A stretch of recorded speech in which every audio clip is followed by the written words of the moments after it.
ఏమండి పిలిచారట? అవునమ్మా, ఈసారి మన క్లబ్ వార్షికోత్సవానికి మన నంబర్స్ సరదాగా ఓ నాటకం ఆడాలనుకుంటున్నాం. కానీ ఏ నాటకం చూసినా మగ వేషాలు ఎక్కువగా ఉంటున్నాయి. మన మగ వేషాలు వేస్తే బాగుంటుంది కదా. ఎవరైనా మంచి రైటర్ చేత అన్ని ఆడవేషాలే ఉండేట నాటకం రాయిస్తే సరే. ఐడియా బాగానే ఉంది, కానీ అలా రాసే రైటర్ దొరకొద్దు మనకి. ఎందుకు లేరు? చక్రపాణి అని ఒక గొప్ప రైటర్ ఉన్నారండి. ఆయన నీకు తెలుసా? తెలుసంటే బాగానే తెలుసు. ఆయన చేత రాయిస్తానండి. ఇంకేం చాలా థ్యాంక్స్ అమ్మా. అందుకే ఓకే అండి. తమాషా, నేను పత్రికల్లో రాస్తానని నా పేరే చక్రపాణి అని తనకు తెలియదు. తను చక్రపాణి ఎప్పుడూ పొగుడుతూ ఉంటుంది, నేనేమో విమర్శిస్తాను. వాడు ఒక రైటర్ కాదని, కథలన్నీ కాపీ కొడతాదని, అనాకాని రైటర్ అని నేను తిడుతూ ఉంటాను. ఆవిడికి బుస్సుమని కోపం వస్తుంది. అది నాకు ఎంటర్టైన్మెంట్. ఈ ఎంటర్టైన్మెంట్ పోకూడదని నేను నిజాన్ని రివీల్ చేయలేదు. ఇదిగో, నేను ఒక తమాషా జరిగింది తెలుసా? ఏమిటి? నేను చక్రపాణిని అడ్మైర్ చేస్తూ ఓ ఉత్తరం రాసింది. నేను నిన్న దానికి సమాధానం రాశాను. బాగుందనయ్యా, ఇద్దరు ఒకే ఇంట్లో ఉంటూ ఒకరికి తెలియకుండా ఒకరు ఉత్తరాలు రాసుకుంటారన్నమాట. నాటకాల బుద్ధి ఎక్కడ పోతుంది? బయట ఆడడం మనిషి ఇంట్లో ఆడుతున్నావు అన్నమాట. ఎరా జోక్ చేస్తున్నావా? నువ్వు పెళ్ళాం దగ్గర ఆడడం లేదా? ఏమ్మా, నువ్వేం అనుకోవద్దు. రై, ఈ ప్రపంచంలో పెళ్ళాం దగ్గర నాటకం ఆడని మొగుడు ఎవడున్నారా? చెప్పు. నువ్వు ఆడవా? ఏమ్మా అంటే చెప్పు. చెప్పు. హలో, అరే మీరు ఇక్కడే ఉన్నారా? సరళా, ఇన్నాళ్ళకి మీ అన్నయ్య మొఖం కళకళలాడుతుంది చూసావా? ఏమిటి ముగ్గురు కబుర్లు చెప్పుకుంటున్నారా? ఏమీ లేదు, ఆ చక్రపాణి కథల గురించి మాట్లాడుకుంటున్నాం. ఇది నువ్వు ఆయన కథలు చదువుతున్నావా? చదవడమా? నేను ఆఫీస్కి వెళ్ళగానే పుస్తకం పట్టుకుంటే తిరిగి వచ్చేదాకా వదలదు. వదలనివ్వడు, అంత బాగా రాస్తారు. ఈ మధ్య నేను ఆయనకు ఉత్తరం రాశాను, బదులు కూడా వచ్చింది. ఏం రాశాడు? చదువుతాను, ఉండండి.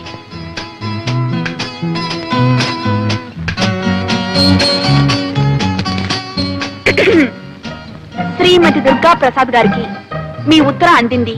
మీ అభిమానానికి చాలా కృతజ్ఞుణ్ణి. మీ భర్త కూడా ఒక రచయితని, ఆయన రచనలు ఏ పత్రికలోనూ పడటం లేదని, ఆయన మీద మీకున్న అసంతృప్తిని తెలియజేశారు. మన దేశంలో ఎందరో మహాకవులు, మహారచయితలు అలా మరుగున పడి ఉన్నారు.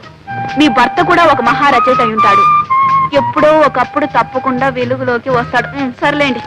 చూసారా, మీరేమో ఆయన కాపీ రైటర్ని తీసి పారేస్తున్నారు. ఆయన మిమ్మల్ని గొప్ప రచయిత అని మెచ్చుకుంటున్నారు. అదే ఆయన గొప్పతనం. గొప్పతనమే. నన్ను గొప్పాడు చేసి అతను గొప్పాడైపోయాడు. ఏడ్చిందో ఏడ్చాడో ఆయన గొప్ప మనిషి. అన్నట్టు మా క్లబ్ యానివర్సరీకి ఆయన చేత ఒక నాటకం రాయిస్తున్నాం. ఆ బాధ్యతంతా నాకే అప్పగించారు తెలుసా? కథ వచ్చినట్టే.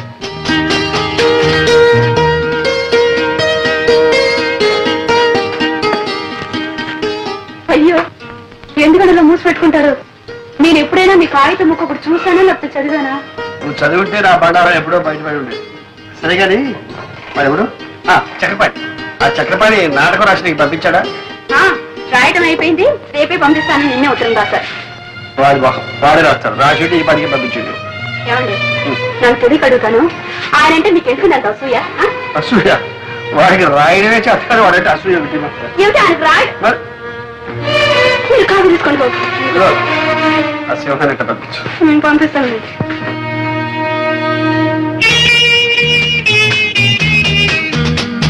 దుర్గా, నువ్వు కొంచెం హెల్ప్ చేయాలి. ఎందుకే? దివ్య నెక్లెస్ కొనుక్కుంటుందట, నువ్వు వచ్చి సెలెక్ట్ చేయాలి. తనకు కావాల్సిన తను కొనుక్కుంటుంది, మధ్యలో నా సెలక్షన్ ఏమిటి? అదేమిటి, నీకు లేటెస్ట్ ఫ్యాషన్స్ తెలుసని అడుగుతున్నావు. అయ్యో, అదేం కుదరదు, నువ్వు రావాల్సిందే. అవునే, రావే.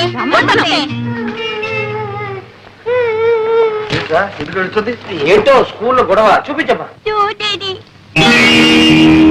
ఏమిటమ్మా ఇది? డాడీ, నా ఫ్రెండ్ లలిత నేను ఫైటింగ్ చేసినప్పుడు కింద పడేసి నన్ను కొట్టింది. కింద పడ్డాక గాజులన్నీ పగిలిపోయి గుచ్చుకుని రక్తం వచ్చింది చూడు డాడీ. నేను ఏడుస్తున్నప్పుడు ఆ లలిత లేదు, నాకు బంగారు గాజులున్నాయి నీకు లేవు అని వెక్కిరించింది. డాడీ, నాక్కడ బంగారు గాజులు చేయించవా? అలాగేనమ్మా, చేస్తా. చిన్నబాబు, 600 106 చిన్నమ్మకి బంగారు గాజులు చేయించాలి.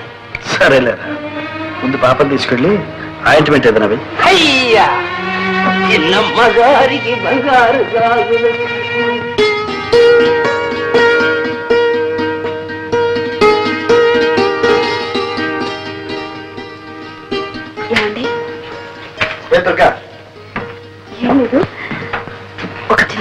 వింటారా? చిన్న మాట ఏమిటి? పెద్ద మాట చెప్పు. వినే ముందు ఇదేమిటో చూడండి. ఏంటి ఇదేమిటి? Order bill 4000. నేను నెక్లెస్ ఒకటి ఆర్డర్ ఇచ్చాను. నెక్లెస్ అంత అవసరమే వచ్చింది? అవసరం వచ్చి కదండి. మీకు తెలుసు నగలంటే నాకు అంత ఇంట్రెస్ట్ లేదని. అయినా తప్పలేదు. మా క్లబ్ సెక్రటరీ విజయ నగలు కొనడానికి వెళ్తూ నాకేదో పెద్ద లేటెస్ట్ ఫ్యాషన్స్ తెలుసని తనతో రమ్మంది. నేను 4 ఫ్రెండ్స్ కలిసి వెళ్ళాం. అక్కడ నేను ఒక నెక్లెస్ సెలెక్ట్ చేశాను. అది బాగుందంటూ తలా ఒకరు ఆర్డర్ ఇస్తూ నన్ను ఇవ్వమన్నారు. నేను తప్పించుకుందామని ఎంతో ప్రయత్నించాను. కానీ అందరూ చేరి నన్ను బలవంతం పెట్టేశారు. ఏమండి, ఇన్నేళ్లలో మిమ్మల్ని ఏమీ అడగలేదండి. నువ్వు అడగక్కర్లేదు దుర్గ. ఉంటే నిలువెత్తిన బంగారమే తొడిగేసేవాడు. కానీ నా పరిస్థితి నీకు తెలుసు. ఫోన్లేండి, అంత కష్టంగా ఉంటే మా పుట్టి నుంచే తెప్పించుకుంటా. దుర్గ,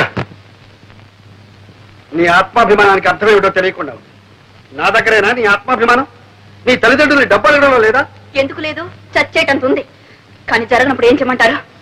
అది ముందే ఆలోచించుకోవాల్సి. నిజమే, ఆలోచించవలసిందే.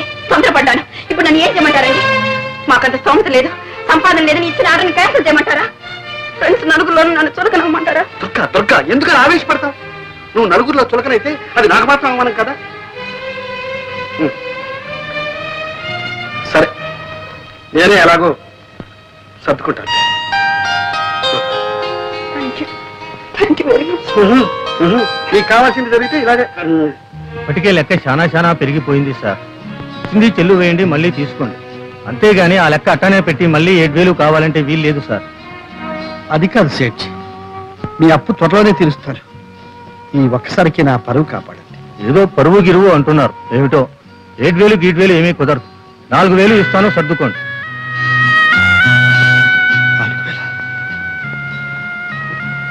సరే. చక్రపాణి గారు, మీరు పెద్దవారని మీ మీద నమ్మకంతో మీరు అడిగినప్పుడల్లా అంతో ఇంతో ఇస్తూనే వచ్చాను. ఇచ్చారనుకోండి, కానీ నేను ఇప్పుడు కాస్త ఇరకాటంలో పడ్డాను. దయచేసి నన్ను ఇబ్బందులు పెట్టకండి. మీరు రాయాల్సిన అలా పూర్తి చేయండి. మీరు అడిగిన డబ్బు పువ్వులో పెట్టిస్తాను. నేను ఇవ్వరని కాదు, నాకు చాలా అవసరం అది ఉండదు. నిజమే, మీ అవసరాలు బాధలు ఎన్నో ఉంటాయనుకోండి. అవన్నీ మీరు తెలుసుకోనక్కర్లేదు, అంతేగా. కానీ ఒక రచయిత ఒక మంచి రచన చేయడానికి ఎన్ని అవస్థలు పడతాడు తెలిస్తే చాలు. ఇది లెక్కలు రాయడం, చెక్కులు రాయడం కాదు. సార్, మాదంతా గ్యారంటీ సరుకు సార్. రోడ్లు కూడా ఎవరూ తెలుసుకోలేరు సార్. 3 సంవత్సరాలు చెక్కు చెదరకుండా ఇలాగే ఉంటాయి సార్. Thank you sir.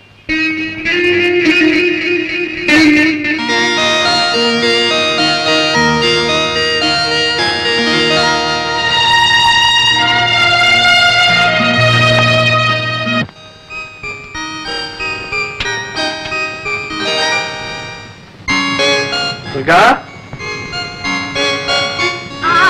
వస్తున్నానండి. నీకు ఒక సర్ప్రైజ్. ఏమిటి? కళ్ళు మూసుకో, చెప్తా. చెప్పండి. కళ్ళు మూసుకో. సరే. ఏమిటో చూడు.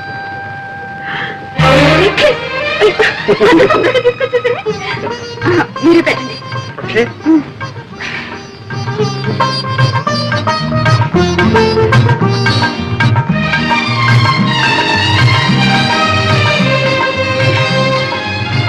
చాలా బాగుందండి.